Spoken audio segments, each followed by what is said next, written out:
Кандай аялдар эркек бала төрөп берет деген маселеде Ибн Сина өтө көп медицинага кызмат кылган алым, доктор адамдардан болгон да тарыхта окусаңыз өтө көп келет ал тууралуу.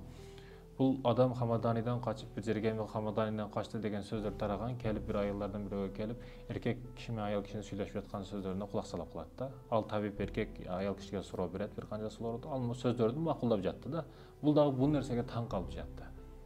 Эмне десе туура чыгып жаткан эле да. Баягы табип адам сиз шефиңиз кеч түндө айран ичкен беле дейт. Ооба. Сиздин шефиңиз еврейби десе, ооба. Еврейлер мону батышта жашайбы? Шефиңиз батышта жашайбы? Ооба.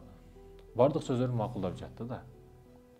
Андан кийин аял кетти. Аял негизи ошо еврейдин зарасын алып келген болчу да, текшерткени. Баягы да кызыгып келди дагы, не болду? Сиз кантип билесиз мындай нерселерди десе, сиздин Ибн Сина экениңизди билгеним сыяктуу эле билип коёмун дейт да. Баягы дагы таң калат да Ибн Сина. Кантип мындай нерселерди кантип билем деген маселеде менде парасат деген нерсе бар. Чындыгында парасат, көз менен кароо. Албетте аят аян деген нерсе жок, бирок парасат деген көз караш менен кароо деген бар мусулманда. Ал келди, кийимине кичине айран төгүлүптүр, демек үйдө айран ичилген, шефиге дагы берилген. Ол билдим, бул кызматчы аял экендиги көрүнүп эле турат, кызматчы. Демек ал учурда мусулмандар шеф боло албайт, еврей башкаруучу болгон. Демек шефи еврей экенин билдим. Көбүнчө алар батыш жакта болот. Батыштамы десем, ооба деди. Ушул сыяктуу эле оңой жеңилчилик менен билип алды. Мен тууралуу кантип билдиңиз? Мени кантип билдиңиз ушу Ибн Сина экендигим десе? Мындай маселелерде мындай суроо менен эч ким кайрылбайт. Мындай суроо жоопко эч ким парасаты менен иштетпейт, акыл менен иштетпейт, келип суробайт дегени да. Ошондуктан сизди билдим, Ибн Сина экениңизди дейт да.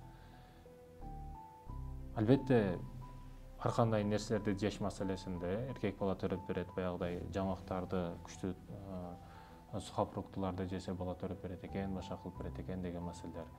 Эң күчтүү окумуштуулар доктор Валерий Гранттын жетекчилигинде, бул жерде профессор, докторлор эң күчтүүлөр 20 жыл изилденип тестостеронго келип такалышыптыр да. Тестостерон баягы жөндөм, гормон, бир нерсени кылуу жөндөмдөгү бардык нерсеге күч бере турган касиеттүү тестостерон да. Эгерде ушул аял кишиде көп боло турган болсо, эркек киши төрөп бериши ыктымалы көп болот деп диагноз коюшат, жыйынтыкка келишет. Бирок негизи урматтуу мекендешим кандай? Ким кыз же ким эркек төрөйт? Аллах бергени да. Аллах бергени. Бергениге шүкүр кылыш керек. Бул окумуштуулар канча изилденбесин, кааласа Марстан келип бирөөлөр изилдеп кетсин, бизде айырмасы жок. Бергенге берет, бербегенге бербейт. Аллах Таала каалаганга кыз, каалаганга эркек, каалаганды тукумсуз кылат.